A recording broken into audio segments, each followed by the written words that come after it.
The cinema specialists are back, and today we are talking about Jojo Rabbit and the Great Dictator.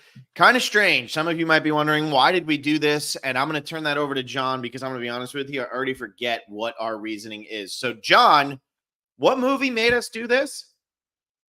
Oh, it's the new Guy Ritchie film, of course. The Ministry of Ungentlemanly Warfare, which Mhm. is an all-history World War II movie, a la Inglourious Bastards type movie. But we can't talk about Inglourious Bastards because we already did that. Uh-huh. And so we decided, let's do some other alt history kind of movies. And what we landed on was The Great Dictator and Jojo Rabbit.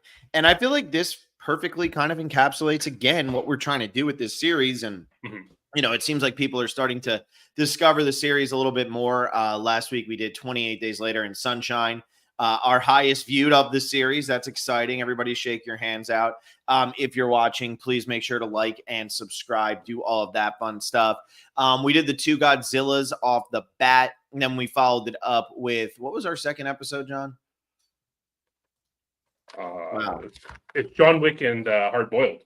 Oh, yes, which was very fun to talk about last week, Sunshine and 28 Days Later. And now this week with Jojo Rabbit and the Great Dictator.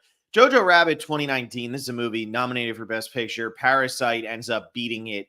But Jojo Rabbit was in it, man. Like Mhm. Jojo Rabbit was in the cultural zeitgeist coming into COVID. And then The Great Dictator is probably one of the lesser seen of Charlie Chaplin's classics. It seems like Yeah. City Lights, Modern Times, Gold Rush, maybe even like The Kid, which I know is only like an hour long, but this is one of his lesser seen classics. And so I'm excited to talk about both of these. Obviously, the way that Guy Ritchie's movie is doing it is very much more of the Inglorious Bastards approach of like, look at us, look how edgy and badass and all of that fun stuff, and whatever you want to do.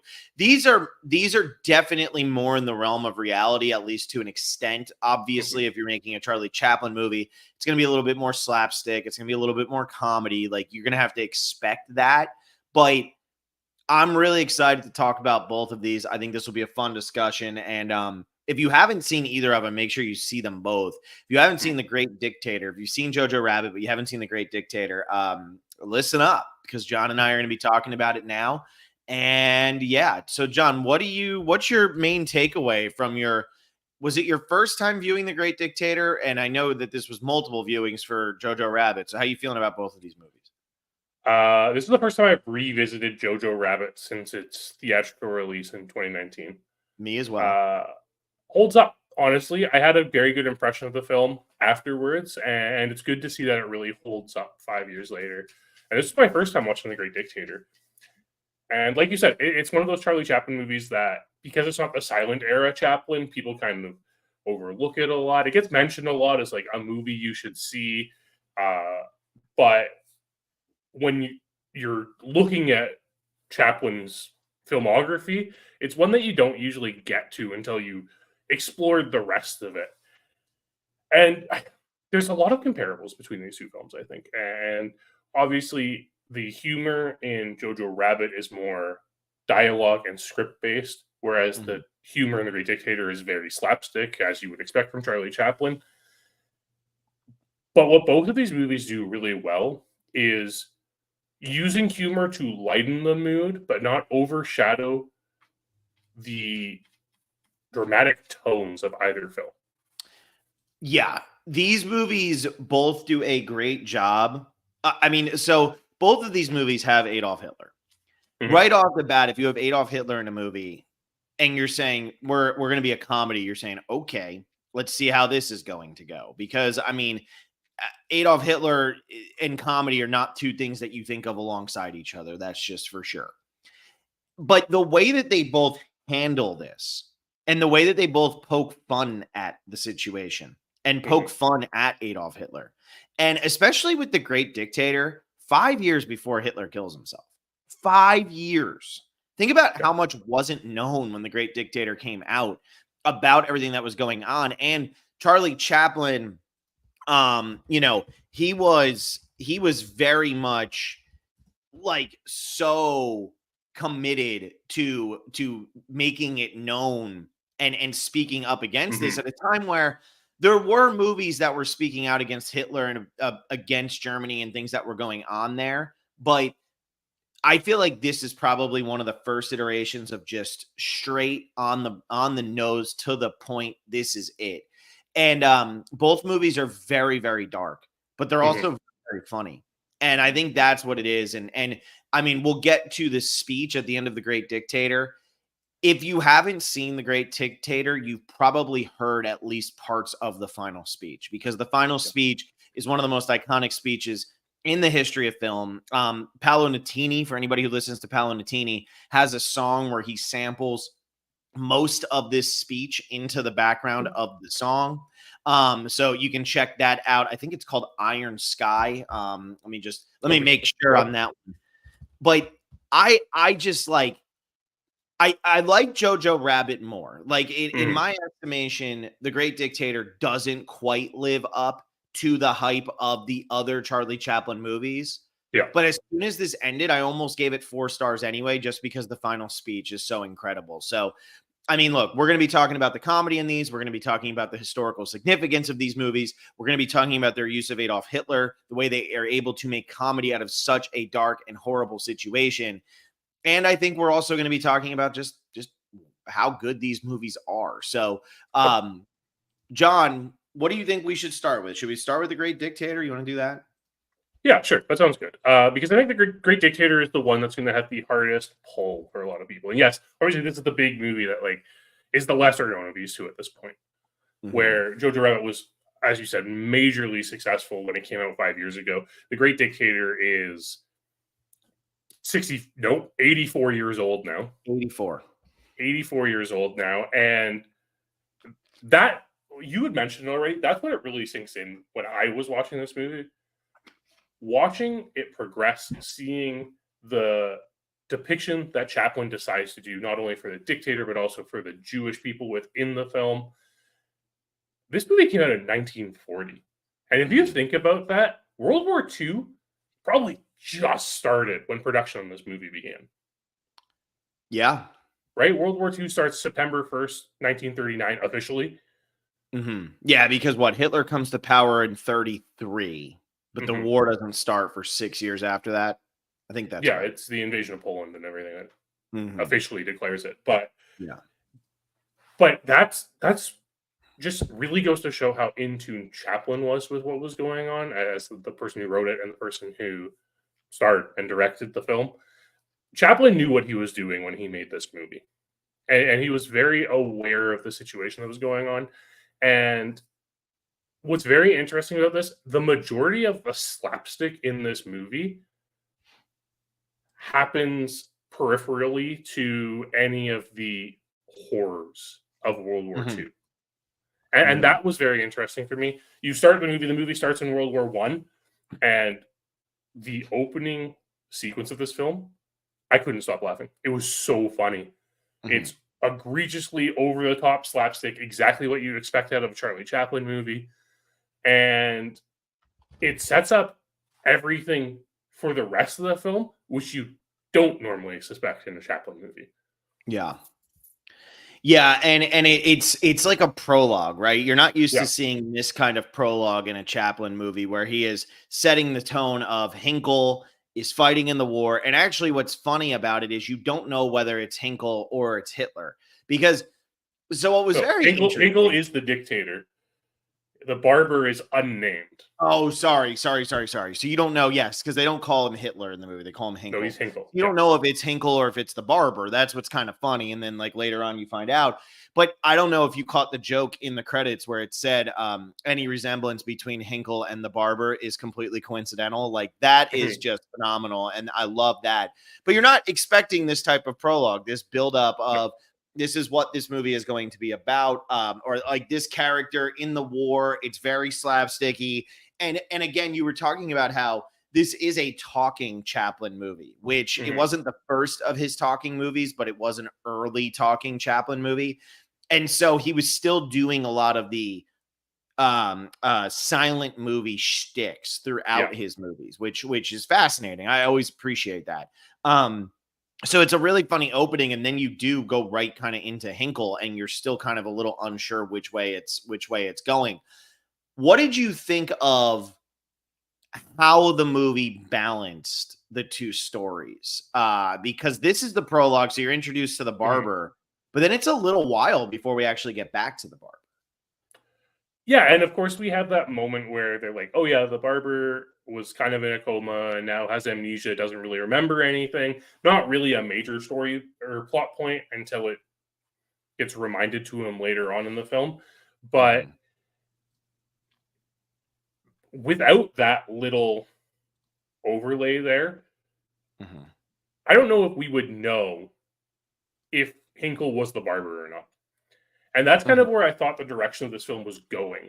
I thought that this was going to be one of those, oh, the barber looks like Hinkle, so it's the people confuse him for Hinkle and everything. That doesn't happen until the last 15 minutes of this movie, which I was surprised beyond belief that wasn't the direction it took. I hadn't seen this movie since college, so it's been 10 years plus for me. And I totally thought that that's what the premise was, you know, a Jewish barber is mistaken for essentially Adolf Hitler. I know that they call him Hinkle in this, but that's what he's mistaken for. And so I was like, oh, that's a fun concept. And then I forgot as I'm watching, I'm like, oh, that doesn't happen. Like, really, the only reason.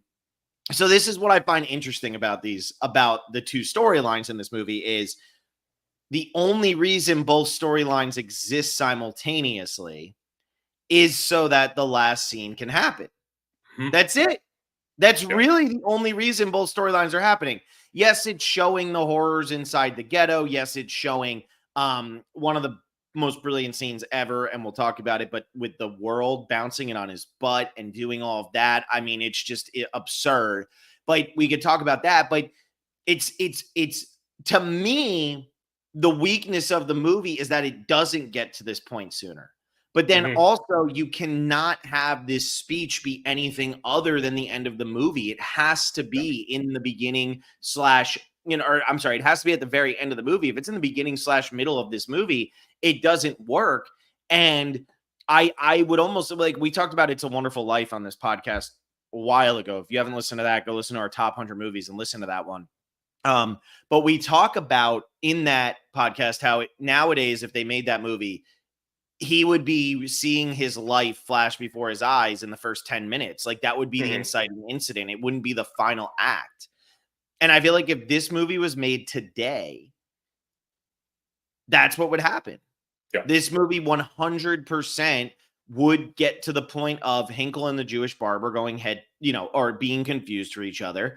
And it honestly would probably go the approach of Hinkle seeing what it's like in the ghettos and the Jewish barber seeing what it's like to get the power. And then it would be, okay, how are those two things going to be balanced? And what are they going to learn as characters? I don't know if that's necessarily better, but I do think that there is something to be gained from having this happen a little bit earlier than just the last 10 minutes of the movie. I think it's a different movie if you do that. And I think that's the more important thing with this is, if you're having that switch and you're having, Hinkle learn what it's like in the ghetto and stuff, I think it's a different movie, and I think it sends a different message here. Because one of the most important things about the way this movie ends, Hinkle's never redeemed. Right? Because you're not redeeming Adolf Hitler. No, you can't. You can't. Like, it's not, and this isn't before the extent of his, like, heinous war crimes became apparent to everyone. You still couldn't redeem him for the way he was going about things in Nazi Germany. And the film, there is a point at the end of the film where I'm like, okay, where's the actual Hinkle? But it doesn't matter. It doesn't matter. It doesn't matter. And that's what I think is so fascinating about the way that Chaplin decided to make this film, is rather than having a character learn everything, the character who's learning everything is our amnesiac barber. Yes. So we still have that audience surrogate to understand and learn about the ghetto through, but we're also seeing him from a different standpoint, and he's really embodying this idea of the person needed to stand up against these bullies and this enemy in order, just because, like, he refuses to paint on his window. Yeah. because it No, doesn't not make only sense to that, him. he erases the paint from the window. That's the big Exactly. thing there, right? It's just this film, for when it was made, is really progressive. And obviously, like, there's a propaganda aspect of it when it comes to this time period and everything like that.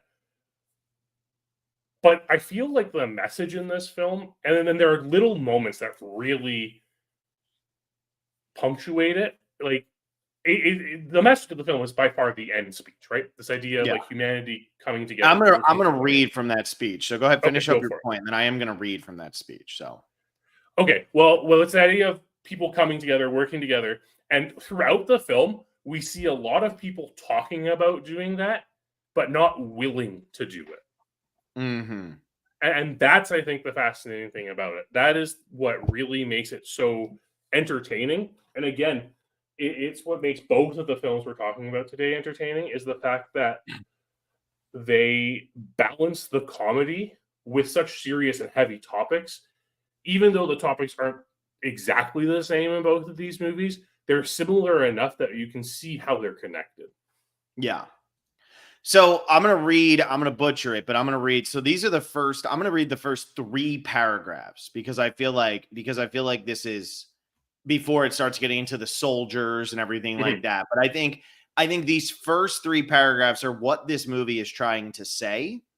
And even if the movie doesn't get it across, there's like you can say there's propaganda and like anti-war and all that. But the thing is, this is what this movie is. So I'm just going to read this verbatim. This is the quote from the great dictator from the speech at the end. This is so for anybody who hasn't seen it or is just listening here, it's worth just hearing this part. And it is Mhm. the Jewish barber has just been mistaken. So the Jewish barber gets arrested and put into a camp. Yep. And then him and another German, another Nazi soldier, essentially, they escape from the camp, hidden and disguised as Nazis. So now the barber gets mistaken, and Hinkle is out hunting ducks in regular clothes, and he is now mistaken as the Jewish barber who had escaped. So Mhm. we have the Jewish barber mistaken for Hinkle, and he gets up to go give a speech, and they think he's going to give a rally cry for war, and instead it's this. I'm sorry, but I don't want to be an emperor. That's not my business. I don't want to rule or conquer anyone. I should like to help everyone if possible. Jew, Gentile, black man, white. We all want to help one another. Human beings are like that. We want to live by each other's happiness, not by each other's misery. We don't want to hate and despise one another. In this world, there is room for everyone, and the good earth is rich and can provide for everyone. The way of life can be free and beautiful, but we have lost the way. Greed has poisoned men's souls, has barricaded the world with hate, has goose stepped us into misery and bloodshed. We have developed speed, but we have shut ourselves in. Machinery that gives abundance has left us in want. Our knowledge has made us cynical, our cleverness hard and unkind.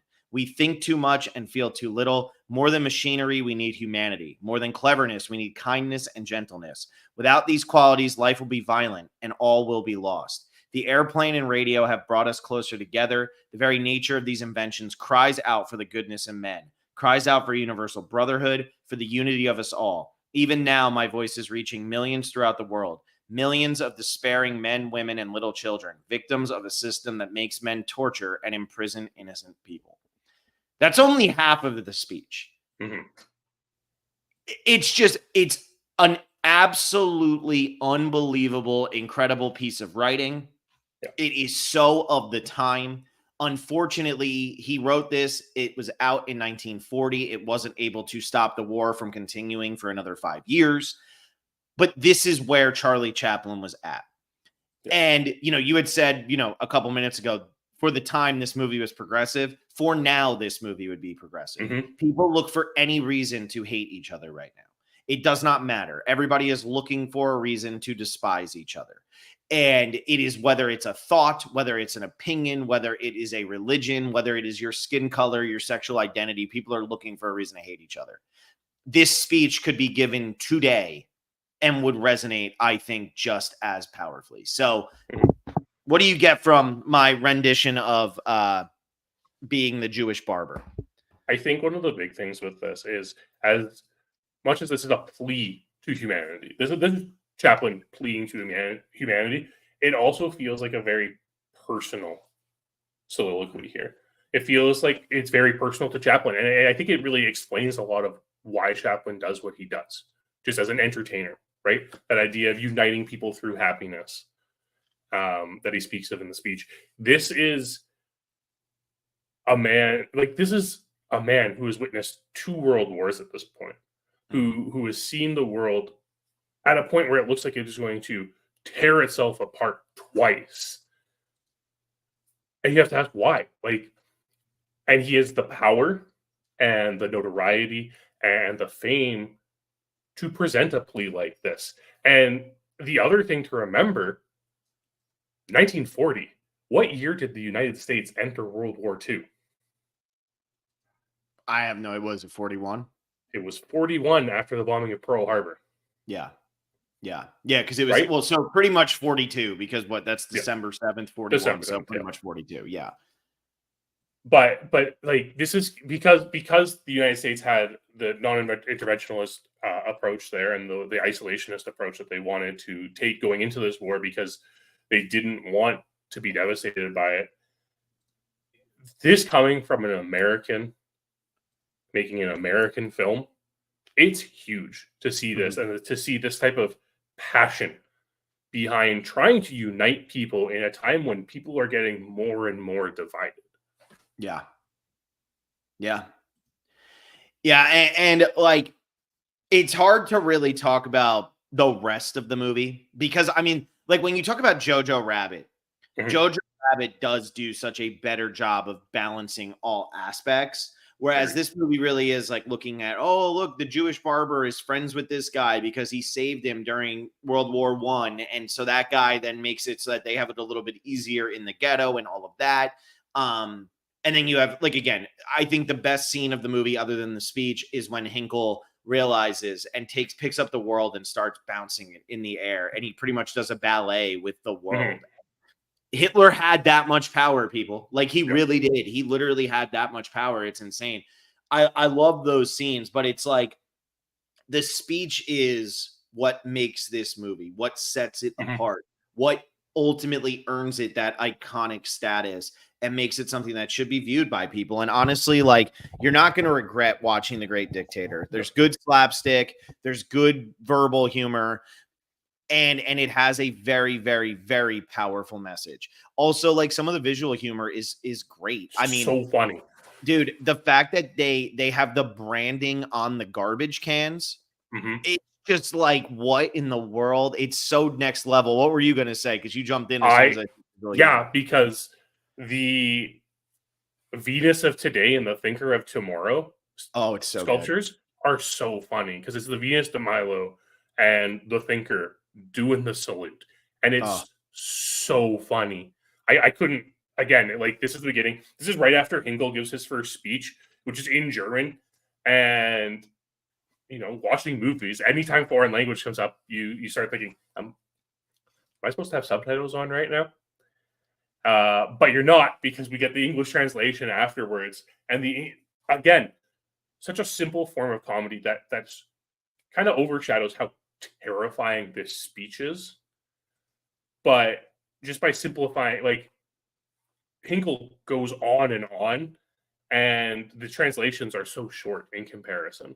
And again, sorry, with that scene, I love the moment where he's doing the they have the guy coming on, and then at the end of it, it says this was predetermined that he was allowed to say this, whatever. But he's giving the speech, saying things like sauerkraut. He's saying things he's just you can tell he's just making up words. He's not actually speaking German.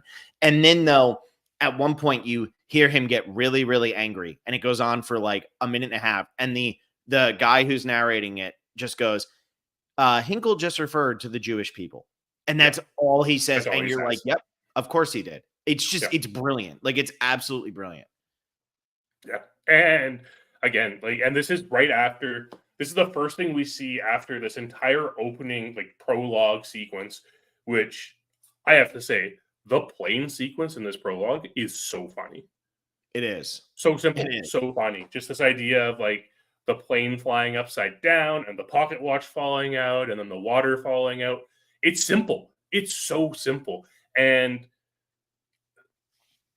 we've kind of gotten to a point where slapstick comedy is very passe. It doesn't really exist anymore. That being said, like Hundreds of Beavers, Mm. great Yeah, slapstick we talk comedy. about it a lot. Go and Yeah. watch it.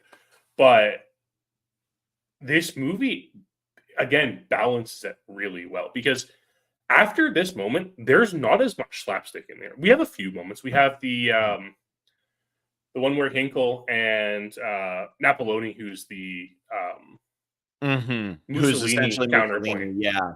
and the barber shop scene, hilarious. Mm-hmm. When they're just like pumping the barber chairs up higher and higher to be higher than the other one. It's so funny. It's simple comedy. It's simple visual comedy that tells you everything you need to know about these two men. Yeah. And earlier I said that this was early in Chaplin's sound films. This was his first sound film because he refused to make sound films. So this was his Yeah. first sound film. And so for him to have his first sound film end with that speech, it was kind of like he had fought so hard against making talking movies because he thought it kind of destroyed the medium. And you see throughout the movie that he wants to keep doing his modern times humor. I mean, Modern Times came out almost 10 years after Sound, and Yeah. it's entirely silent. I mean, it's pretty incredible. And so when you watch this movie, you can see his tendencies. You're talking about the barber chair and all of that. He wants to stay slapstick. He wants to stay silent type humor. But if they were gonna make him talk, man, he was gonna say something. And you know what? Like when you have an opportunity to use your voice, I think there's a time and a place for everything. You know, when you win an Oscar, you don't have to go up and tell me all of your political beliefs. Like, I get it. But I feel like, in this era, in this time, in this world, when it really was this bad, I love it. I love it. Yeah. And you make a good point, right? He wants to keep his silent era stuff so much so that the barber is essentially the tramp. Mm-hmm. Still dresses the same, still walks the same. Like it is the tramp, but it's a different character completely here. And we mentioned it earlier how this movie you feel like because Hinkle and the barber are played by Charlie Chaplin, it'll be like a swapping places type story. Mm-hmm. The real restraint in this movie comes from the fact that nobody mentions it Nobody at all. Yep. That the barber looks like Hinkle. Nope. And you know what's funny about that though is Chaplin was doing the tramp little mustache thing long before Hitler was around. Yep. That's kind of the interesting part of this, right? Is like Chaplin was doing the Hitler look before Hitler existed. Hitler made it iconic, but when you go look at Charlie Chaplin, it was 1920, he's doing this look. Yeah. So that actually is kind of like a little inside baseball kind of humor there of, nobody's telling Hitler he looks like Charlie Chaplin. No. So, yeah. Yep.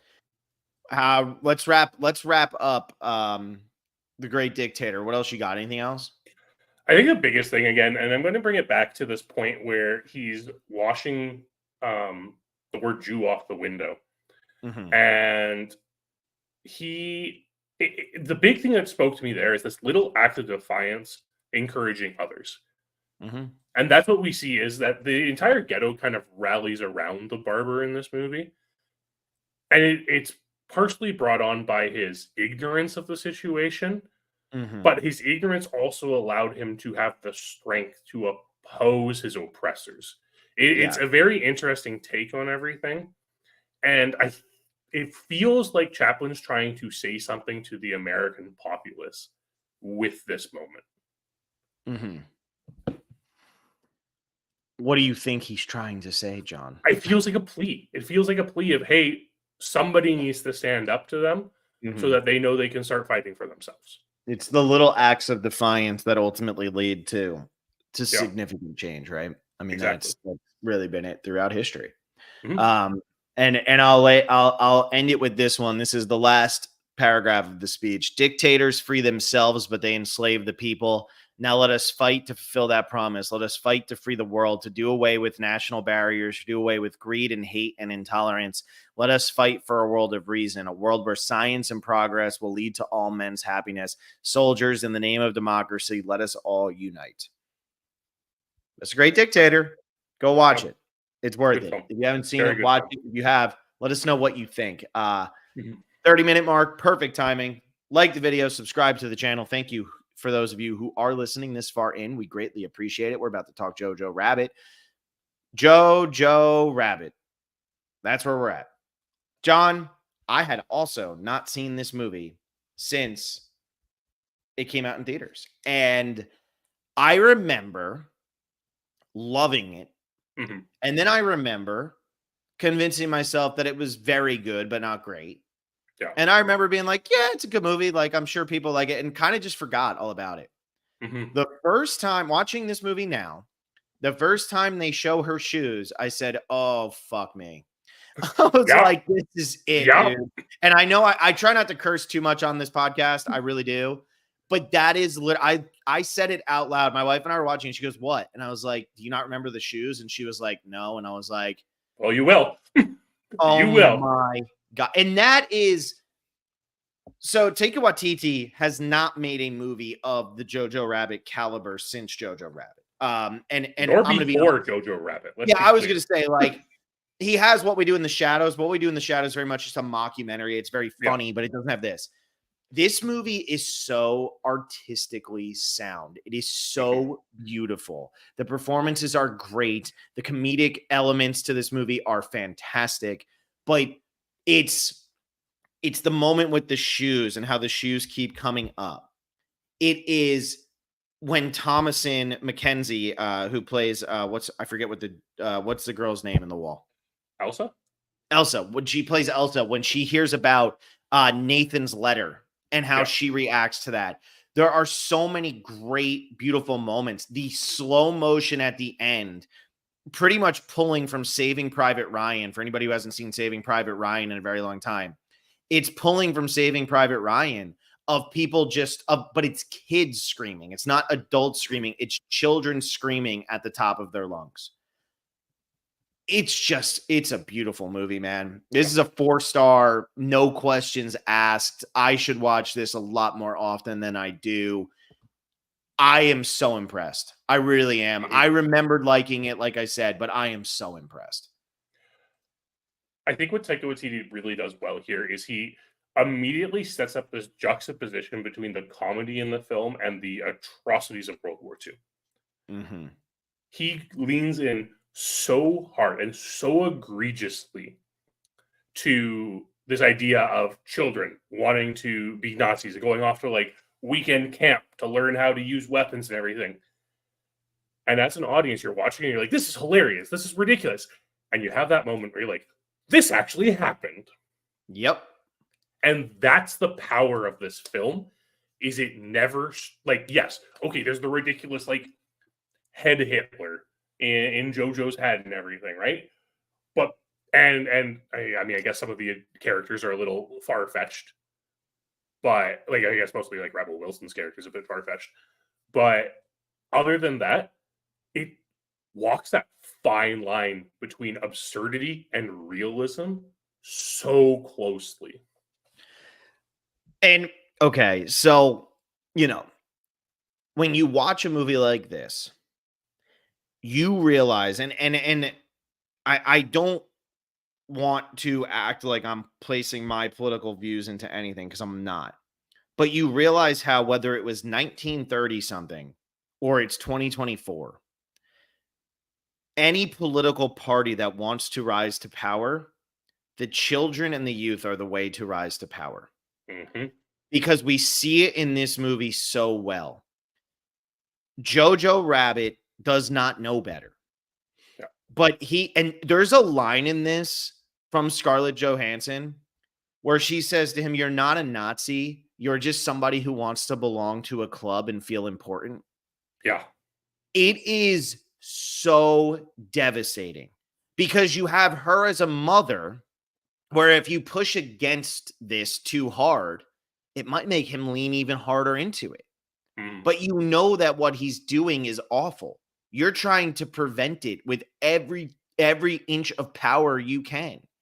But there's nothing that you can really do. You're in a lose-lose, because if you tell him stop being a Nazi, he's going to go and report on you, Mm-hmm. and that's going to be the end of you.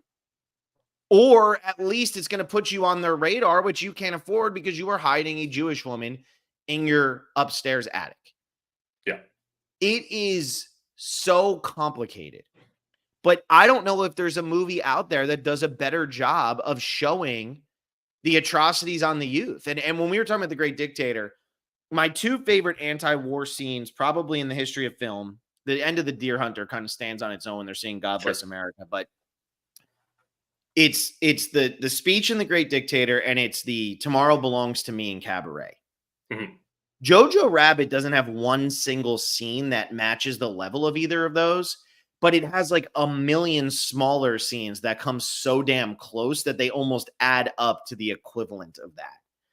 Because there is so much despicableness in this movie, but it's behind the eyes of a child, which one makes it a little bit easier to swallow, and two also makes it a shit ton more disturbing. So yeah, I've spoken too much. Go ahead, John. I think like the big thing with the decision to have this child as the main focus of this movie, and again, it shows the absurdity of it, the entire situation. People are very defensive of children. And what we have here is this child so far indoctrinated that he, has an imaginary friend, Hitler, who tells him, just go do it. And he grabs a grenade and like blows himself up. Mm-hmm. That is the start of this movie. Yep. And because of that, we then get this very touching and moving and dramatic film filled with comedy where we see Jojo learn. And that's the premise of this movie, is not that, this kid is a Nazi, he doesn't know any better. It's this kid is still young enough, he can learn when things don't make sense. And simply having that, like when he meets Elsa, of course, like he's making his book and everything like that. Mm-hmm. But as he converses with her more and starts speaking with her more, it becomes more and more apparent to him that she's not different than him. Mm-hmm. And that's the beauty of this movie, is it takes its time for him to come to that realization. And it's not just like, oh, the war's over, now you're fully on board. It's, I'm already questioning things as we get to the end of this conflict. Yeah, he starts. What's the first time he starts questioning things? Right, it's when not when she takes the knife and everything like that. What would you say the moment that he starts to question everything is? Ooh, it's a good question. I'm gonna look it up. I'm gonna look up the story so that I can remember the exact order things happened. No, it's just when he meets Elsa, I think, is when he like starts questioning about it, because and I think it's really subtle.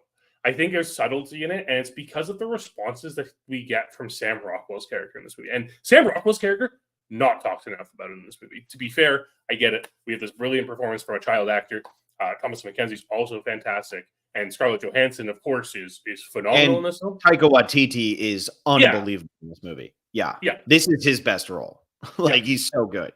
But Sam Rockwell is so good because the way his character answers Jojo's questions about Jewish people is, it's just spot on, because it's never, he doesn't go the propaganda route, right? Where you have, in contrast, you have Rebel Wilson's character who does say, oh, what, my cousin was hypnotized by a Jew.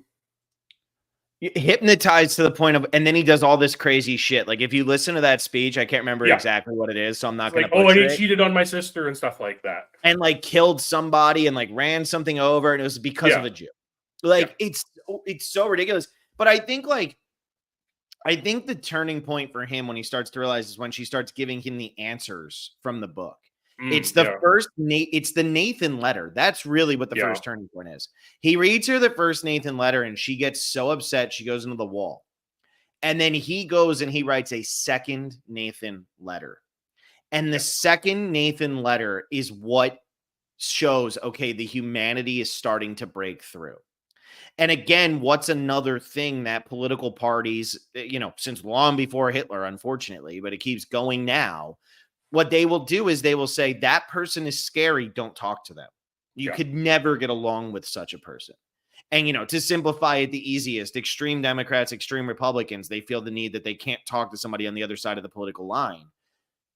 Really, it's not that true, because you probably wouldn't even know the difference unless you're talking to some guy, who's like an absolute jerk off, Yeah. speaking. However, you're really not going to know in most cases, because most people are having normal conversations about normal life things. And then you're going to start to get the humanity. Once you remove the humanity from somebody, that's when it becomes easy to hate. And you see this at the Hitler youth camp at the beginning. They're calling the Jews it. They're talking about it. Oh, it's going to attack me. And then they're training the kids to kill bunnies, because if you can kill an innocent little bunny, and you think that the Jewish race, air quotes, as they're calling it, you think that is going to be something that you can just wipe out. Like they're creatures, they have horns. Like, if you can kill a bunny, that's going to be no problem for you. And that's the really sick part of this. And at the beginning of the movie, it is really uncomfortable. But as soon as they hand him the bunny, you say, okay, I get where this movie is going. I know where this movie is going. And Taika Waititi playing Hitler, the way he is able to balance it, it could be so bad. But he makes Hitler look like an absolute buffoon. And that's the important part. And I mean, that first interaction that Jojo has with Elsa, when he leaves and Taika Waititi's in there holding his heart like, oh my God, that was terrifying. How did we survive this? It makes him look like such a buffoon. And when Jojo eventually kicks him out the window and he goes flying, it's so damn satisfying. But this movie just has so many moments, and it really shows that the atrocities of when people don't feel that other people are worthy of being considered people. It's just disgusting.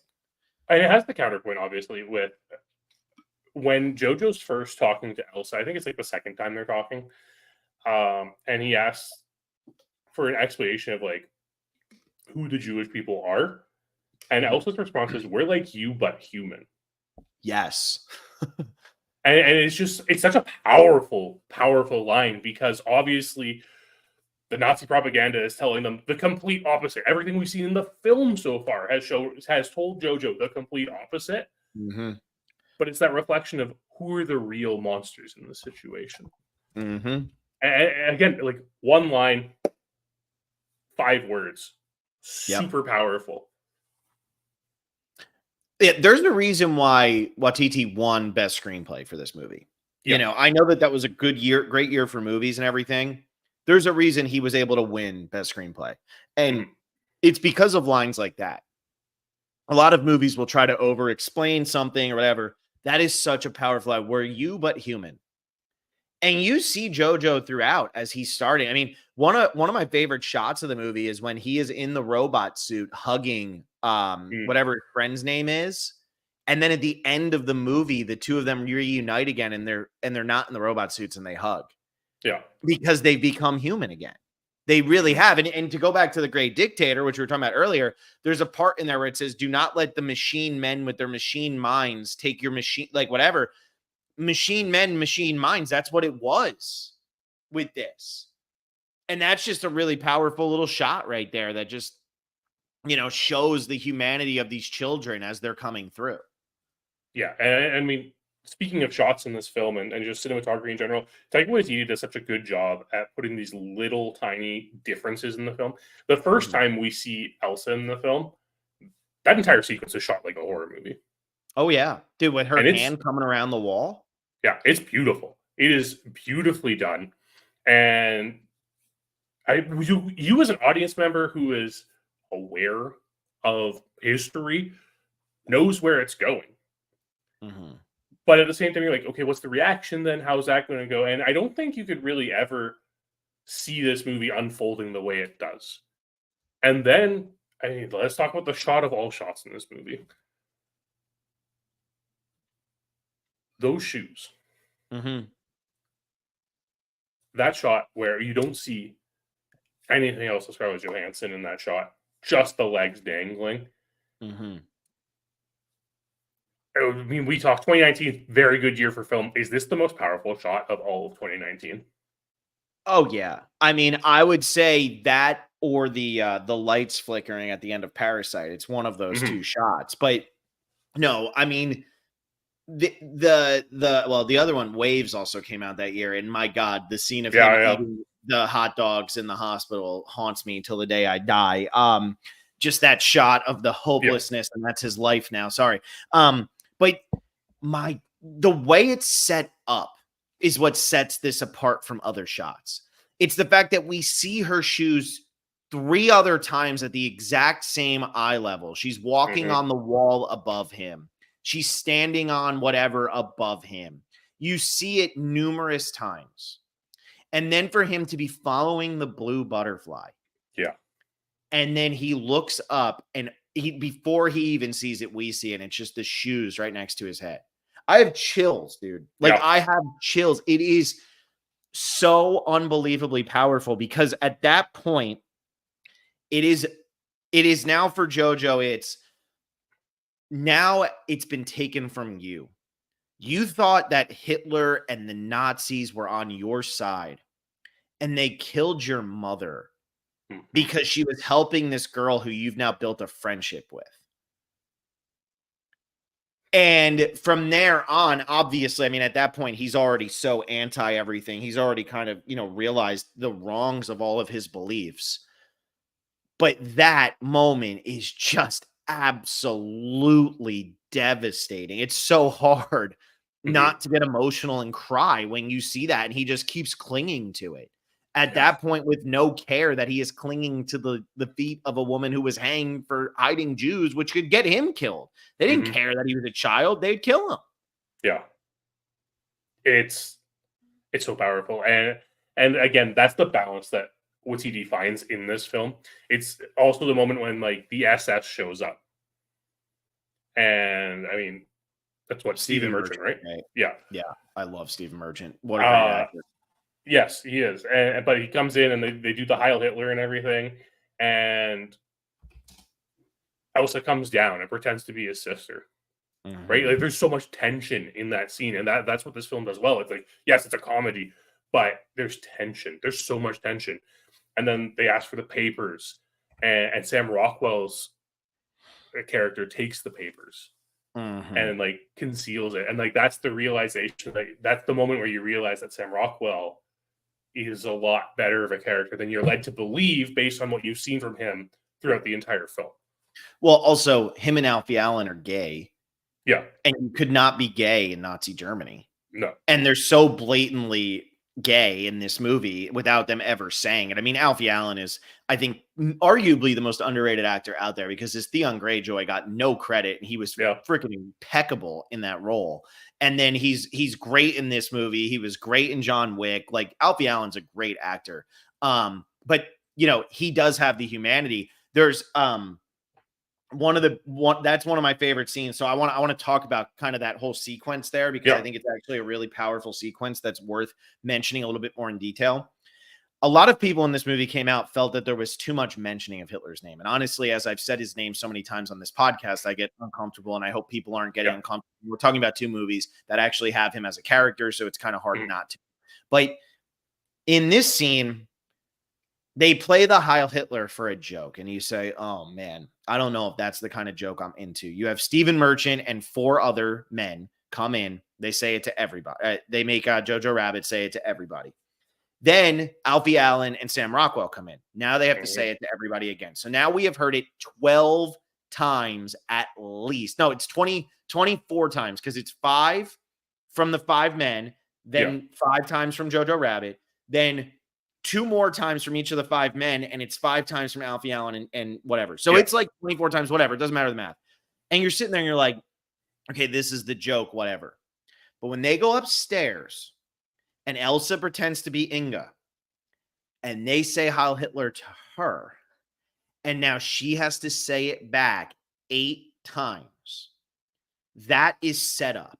yes, That is absolutely incredible because you see the pain on her face, how she's having to say this, knowing that she's hiding behind a wall because of all of these things and doing that. It is so well done. I mean, that's the kind of stuff where sometimes you have to take the risk, and Watiti does it here so you can have that payoff. Because what seems like it's trying to be a cheap joke is actually setting up. Remember when you were laughing earlier, potentially? You're not laughing now.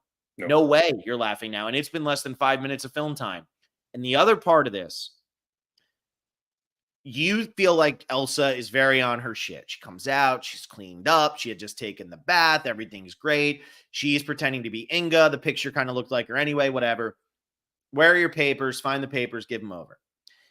And he asks the birth date, and she says May 1st. And he's like, well, you got it. And you're like, okay, whew, she is on her stuff. Good job, whatever.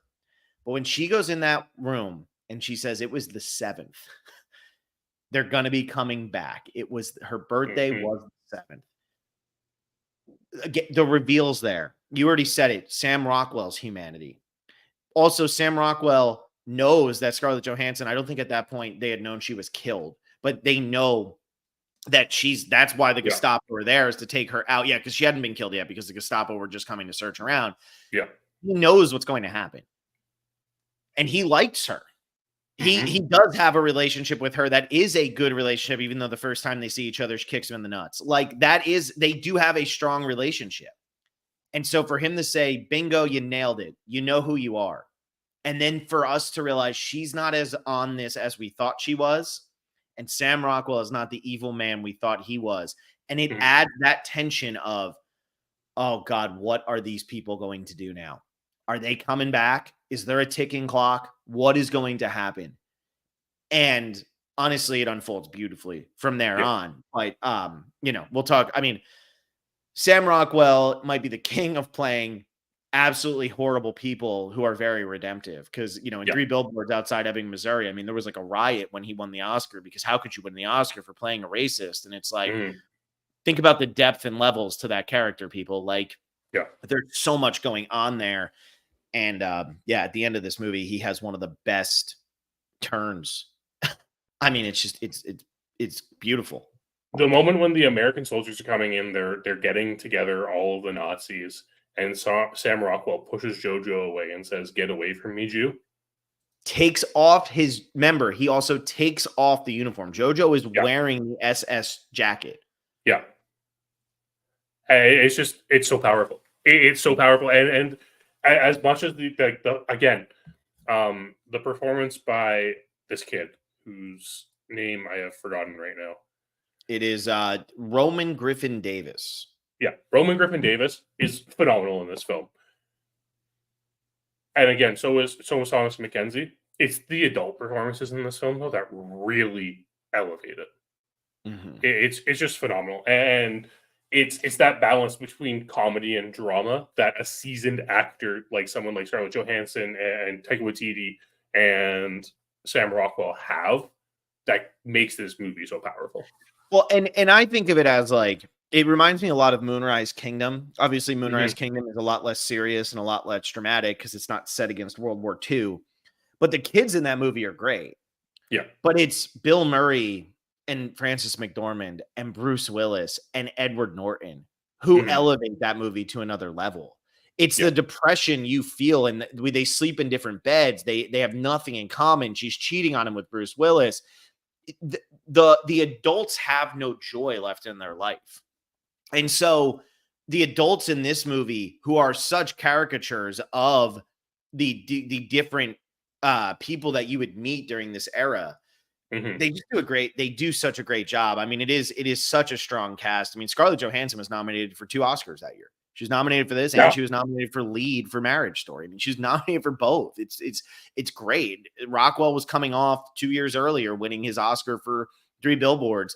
Watiti obviously was still coming into his own there, but to take on the role and play Hitler himself, and to play it in this buffoonish type way, it takes a really talented actor to be able to pull that off. And I mean, we talked about, because when we were doing the MCU movies, I was talking about how like Watiti's movies really weren't that good. The Thor movies or whatever. And watching this back, I'm like, no, man, he could butcher every other movie he ever makes. Yeah. But he made Jojo Rabbit. Yeah. Like, he made Jojo Rabbit. And if he's a one-hit wonder, then so I know he did What We Do in the Shadows. I get it. But it's like, if this is really his thing, if this is his movie, this is the only time he gets the Oscar nomination for Best Picture, so be it, man. Like, just so be it. Yeah. Yeah, he made a perfect film. And that's just what it comes down to. One thing I do want to talk about before we wrap things up, the use of British music, post-World War II British music sung in German. Yep. Is Heroes, so man. good. Oh, man. Oh, Heroes at the end of this is just, it's one of those, it's a sigh of relief moment. And it's just it's a very powerful moment that just resonates with you. I remember sitting there as this movie ended, and it's like, I am staying here for all of Heroes because A, the song's a banger, and B, it just like it gives you that sense of relief as you watch Jojo and Elsa just dance, because that's what free people do. Yeah, exactly. And that's the line. Again, man, it's the setup. Yeah. It is the setup of free people dance. When, you know, whatever it was like people who are like under whatever, live, free people dance. Yeah, it's great. And I mean, for them to just, so what do we do now when they walk? Is it dangerous out there? Very. And she slaps him in the face and he's like, yeah, I deserve that. And then it's, what do we do now? And they just start because they are free. They are free. They are free. They are free. And yeah, it's a great movie, man. I'm really glad we revisited it for this. I am really too. Guy Ritchie made a movie that made us think of this as something to talk about this week. Yeah, and you know what's funny is like there's your connection between the first episode in this series. Heroes is also the song in Godzilla because it's the Wallflowers version of Heroes instead of right. Jacob Dylan, baby. Yeah, so no, I'm glad I rewatched Jojo Rabbit. This was a movie that I probably would have waited a really long time to rewatch.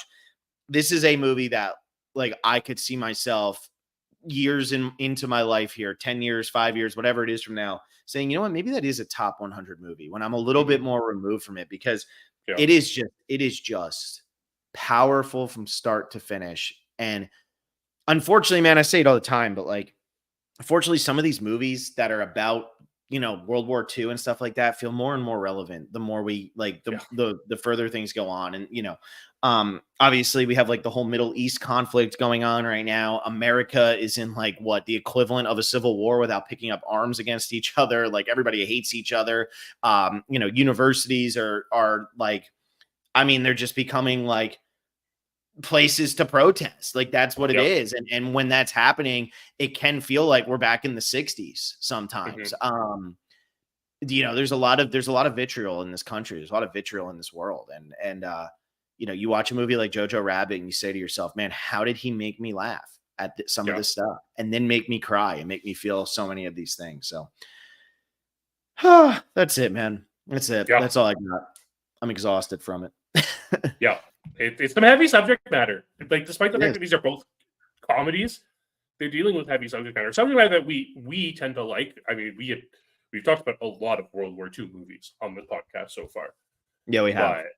World War II and Vietnam movies, man. There's something about it. Movies, man, crazy. Yeah. People have things to say about massive world events, but yeah.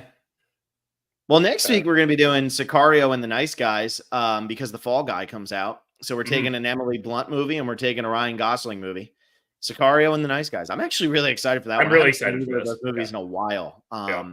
So I'm really pumped for that one. Then we do Dawn of the Planet of the Apes in Westworld, and then we take a week off because I'm not here. So only 2 more episodes before I take my week off.